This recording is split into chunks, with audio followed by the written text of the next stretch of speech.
up guys, Gary here for Gen VFX. Welcome back to a new tutorial. I said in the last one I was going to do this, and I'm glad I did, because actually this is probably one of my favourite things to do in Blender. I've got here a little scene. If I just pull this down a little bit, let's press N to get rid of that, and let's zoom in a tiny. In fact, I press home. There we go. Nice, it fills the screen. And if I can press play, what it is basically, it is an iPhone that I downloaded from the internet.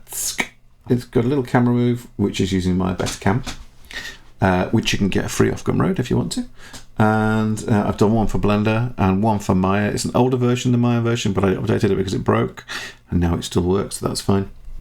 And I'm just, I don't know, it's a nice move, but I haven't got, I can't seem to find, and it's ridiculous really.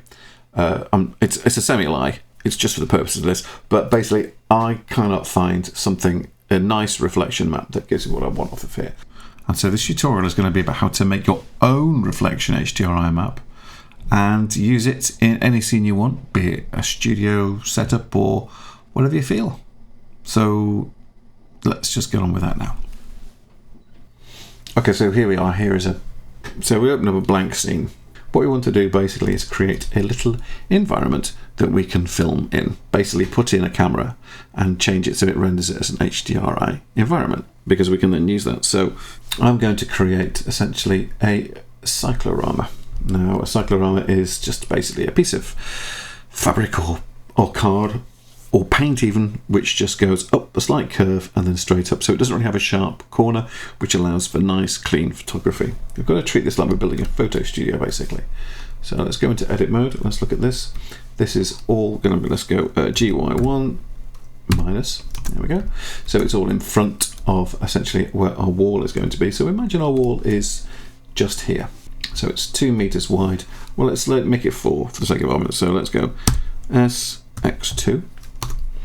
And let's move these a bit further forwards, maybe another meter.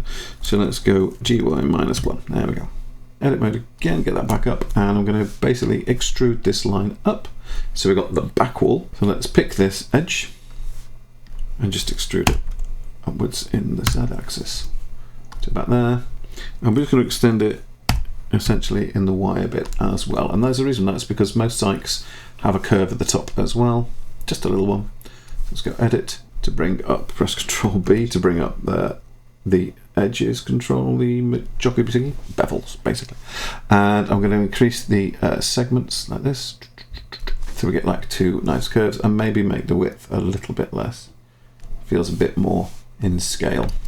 Okay, so that's about right. What we're also going to need here now is a room.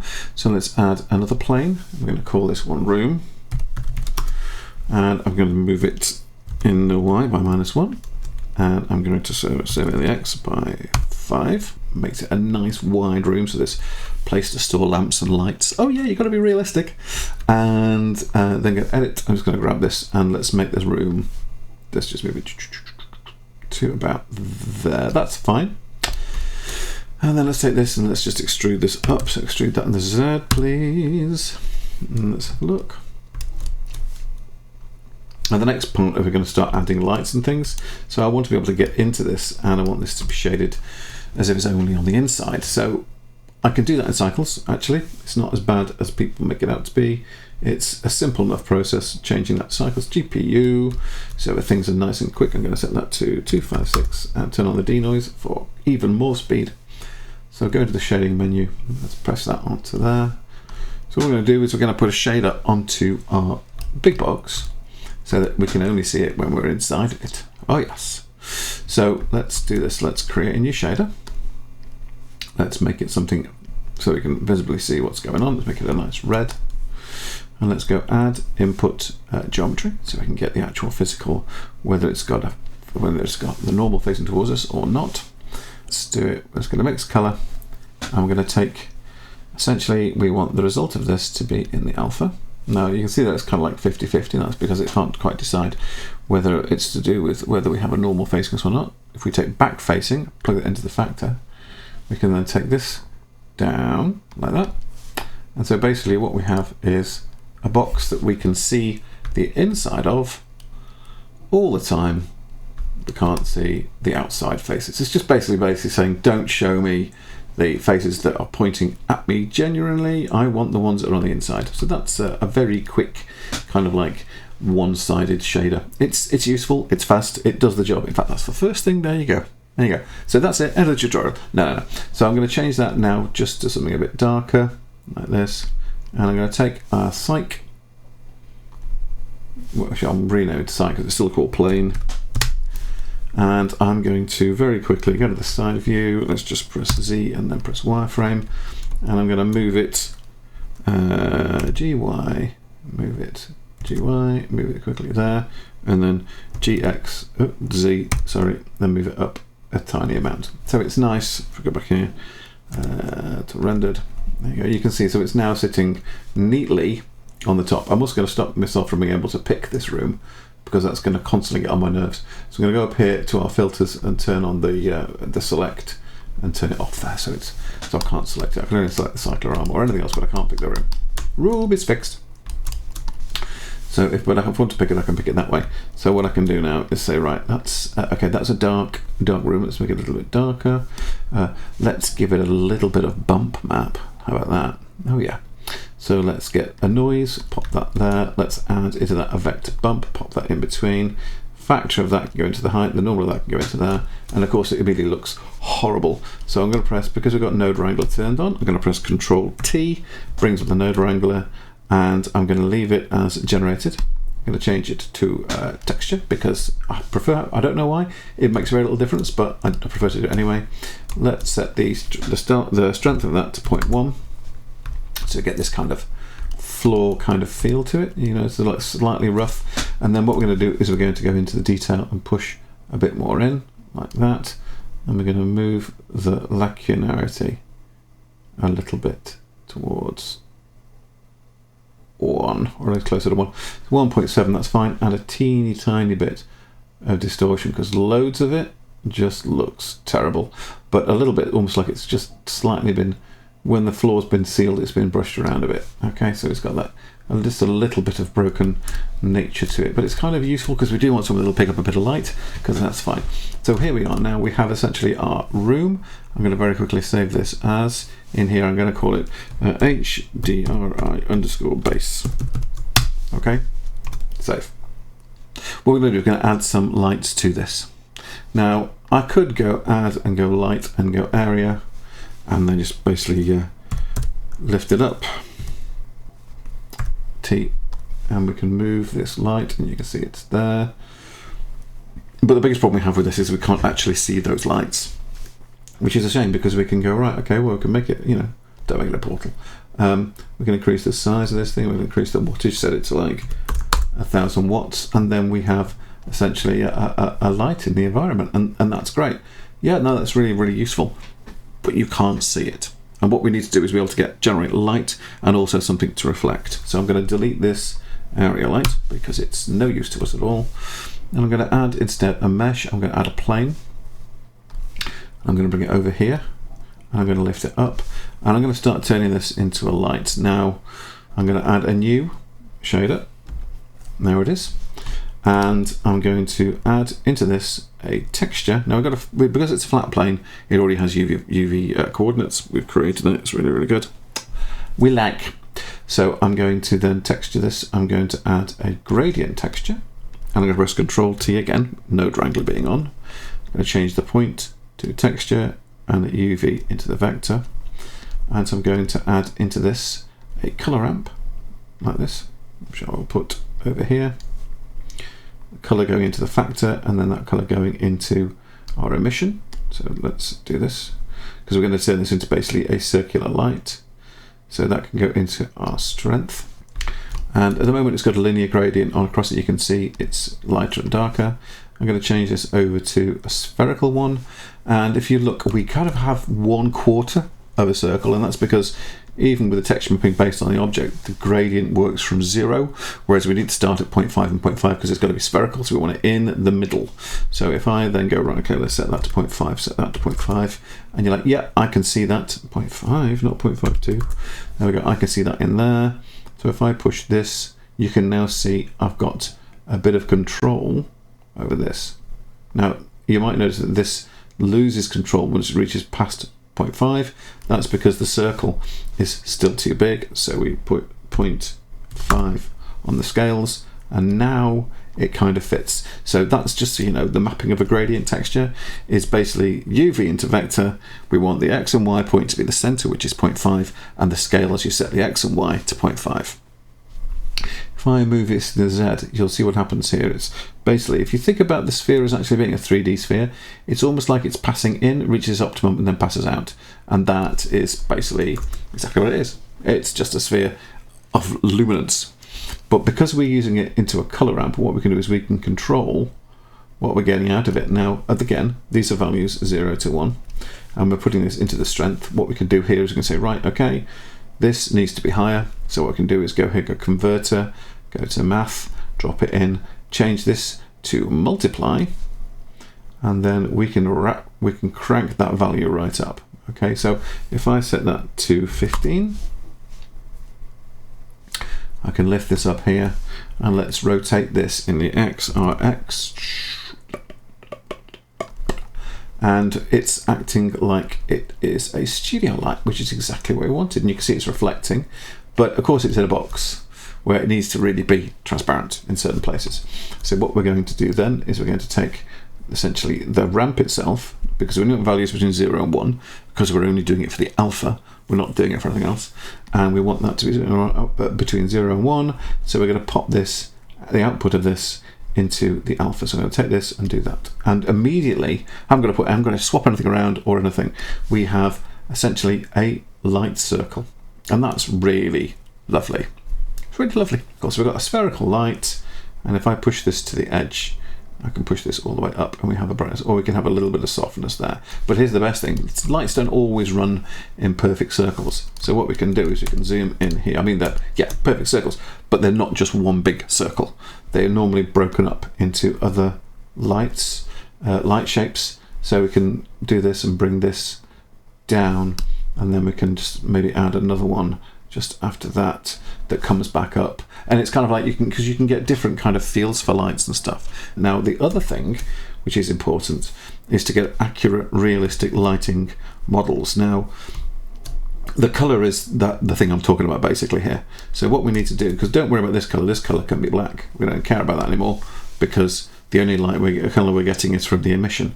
What we can do is we can add something which is called, in the converters, it's called a black body.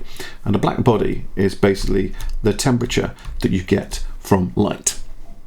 So if I drop this into the color, you'll notice that everything goes a nice shade of sort of like slightly ambery red. That's because this is a color temperature, which is even better because it's even more accurate to realistic lighting. So if you want a white light, you're probably around about the 5,000 mark, a little bit, maybe 6,000 mark. You can find out, it's basically Kelvin. So you can find out exactly what the heat is indicative of as in terms of temperature and light. So if we set this to 15,000, what we get there is a really bright blue light. So we have that sort of like LED based powerful lighting, but obviously you bring it down, you can set something like 200, and you've got basically a colourful light which is lighting up the environment exactly as you'd expect, but at the same time it's got that sort of like hotness, which is why, even though it is very, very high, because the multiplication is high, the light is correct, but you get that whiteness. So if I set that down to 1, you see, you still get the warmth and everything, and then you get in the correct colour.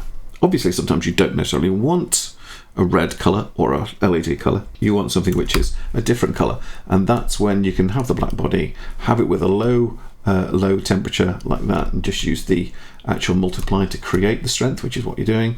So we can change this and say, right, okay, let's add this into here, a colour, hue, saturation value, click on that, and then we can roll very carefully with our finger on shift. We can roll through a variety of colours, which are almost like we're putting filters onto the colours. Now, the reason why that's important is because, as I say, you want to create things that actually stand out, really pop. When you can have this, where you add different colours to different light sources, you can make it do all sorts of stuff. I'm going to very quickly duplicate this light. I'm going to change this, first of all, call this material light matte, 01, because if we make a new, and I'm going to change the plane here to light 01, because if we make a new light, it isn't going to automatically make us a new material. So if I go Shift D, drag this over here, we make a second light.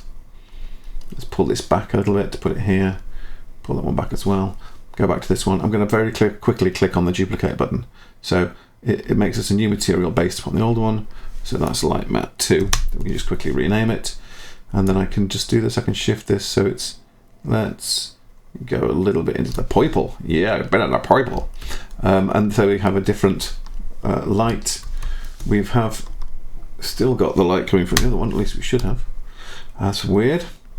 Why is it doing that? There we go. Put it back. There we are. So now it's just a matter of just refreshing, I think. And so we've got 2 different lights in this environment, but I want to have it, so I want a lot more lights, because I want to have my HDRI, I want to have lots and lots of different lighting and slightly different shapes. So what I'm going to do is I'm going to bring this back. I'm going to bring this back. So I'm going to leave those pretty much where they are. I might just angle them slightly. But at this point, you say, the thing is, where's the HDRI? Where is the HDRI? I want to see the HDRI. Where's the HDRI? You're going to make the HDRI. So let's do this now. Let's go, this changes to the 3D viewport. Press 0, so it goes into the camera. Our Betacam is in the wrong position. So I'm going to very quickly, let's press N here, open up the properties, and I want to set, let's pop this first, let's drag this across so we get the render view. Okay, I'm going to set the rotation to 0. Looking down here, I'm going to set, where are we? I'm going to set our yaw to 0. I'm going to set our tilt to 0. I'm going to lift us up. Oops, wrong one, rotation. I'm going to lift the whole thing up so we're just about chest height, which is about there. And let's bring this in, and we're still seeing sort of like the zoom. In fact, you can see where our camera is. It's not even in the room. So I'm going to bring it into the room. And now you're thinking, well, that's ridiculous. I can't see anything anymore. Well, there's a reason for that as well. And we'll come back to it. We need to be inside the room because we're going to make this camera, I'm going to stop it from being a standard camera and change it to much more panoramic camera. So let's open up this and click on the camera itself. So I can see the camera down here in the properties. Click on this. And where it says type, I'm going to change it to panoramic. And immediately you can see it generates kind of like this spherical thing because its default is a fisheye aquasolid. So it kind of produce that kind of fisheye kind of lens thing. But if we change that to an equirectangular, what we're getting now is the entire of our room. So you can see where our camera is. There's a little dot there. There you go. If I zoom in, you can see it better now. So if I were to take the camera, here we go, and move it left and right, you can see how it's kind of like doing that whole squishy panoramic thing.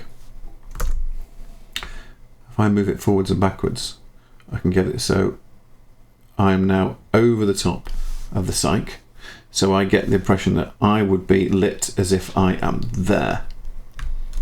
So you've got to keep that in mind. So it says, that means, so those lights are far away in the back, right? Yeah. Let's just bring this back in. In fact, what I can do is if I go to my camera properties and set my cam zoom to 0, that means I'm exactly at the right position.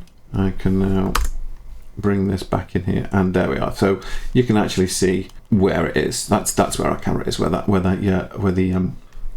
axes are. So I can say, well, let's bring that back and say this is where I would have my room. Okay, that's good. So now we can see what's going on here. So what I'm going to do now is I'm going to go to the top view, and let's go Shift D, put this here, and I'm going to rotate it to here, and it's maybe a little bit closer. Let's move it a little bit closer to the background, a little bit in a bit. It's got a nice bright light. And now I'm going to change the scale of this so it becomes much more elliptical.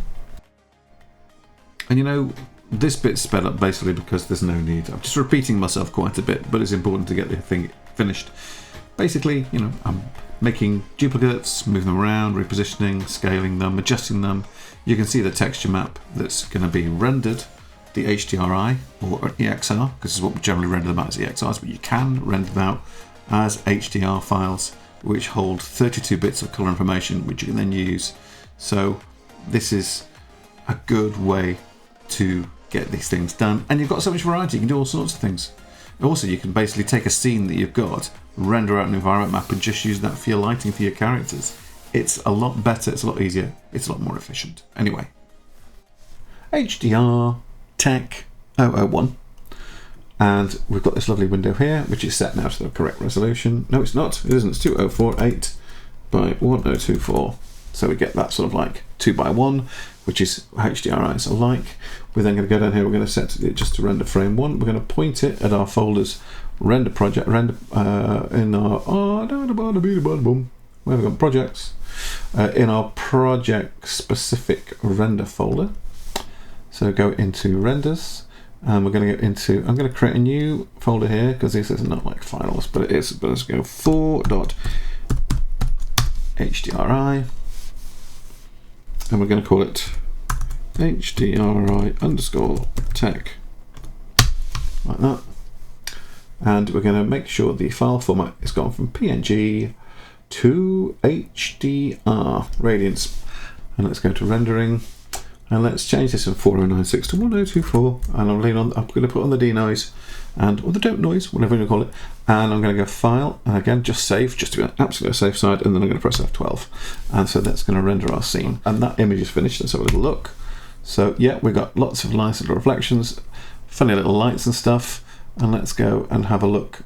Well, that hasn't saved, of course, because I didn't click on the render animation. So let's just go save as, and we'll go into where are we? We go into the up one more, Gary.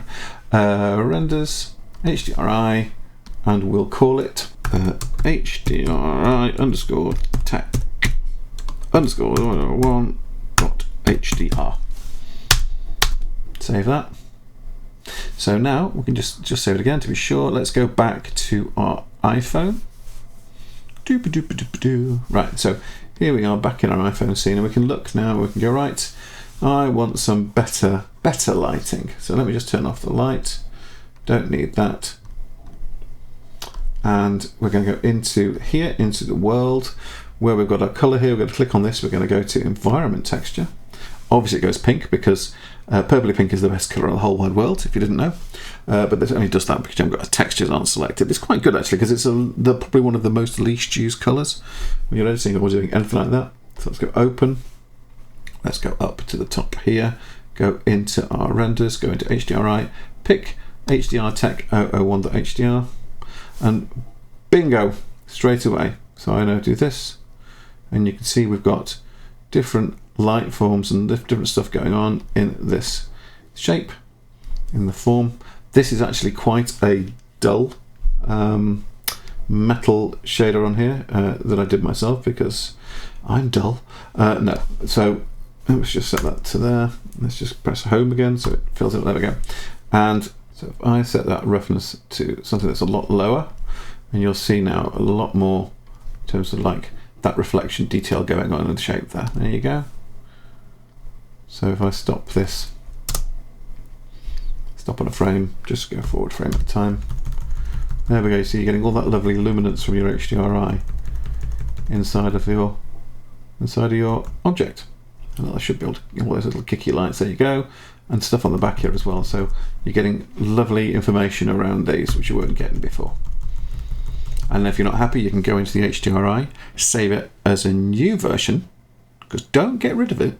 Save it as a new version and add something else in there. Add more lights in there, get some darker patches.